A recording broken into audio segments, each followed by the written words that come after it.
Hello mga kalingap. Video. Dami ko ng video. Ngayon lang ako nag-video. Si Maria, marami. Kaya suportaran nyo si Maria guys. Ako ay ngayon lang ako nagbi-video. Charan! Yan, may baon kami. May baon kami guys. Si Maria, ang baon niya ay lansunes.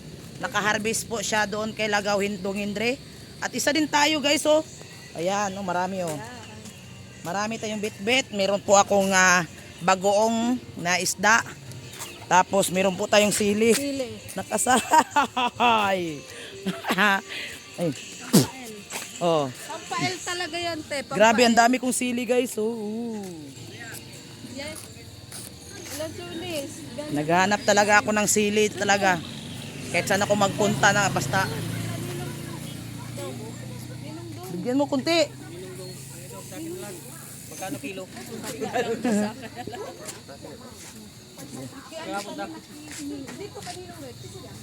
Punta na naman kami doon sa kabila. Mag-harvest na naman kami. Punta po kami kay lakarin namin papunta papunta kila Kuya Brooks. Yan. Hapon na po alas 5:25.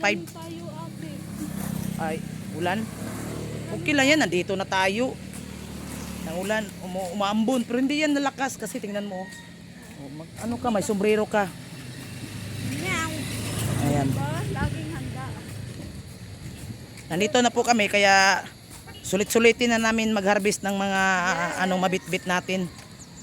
Mabitbit natin sa lighthouse. Yan. Papuntang kila Kuya Brooks to guys, aming pupuntahan.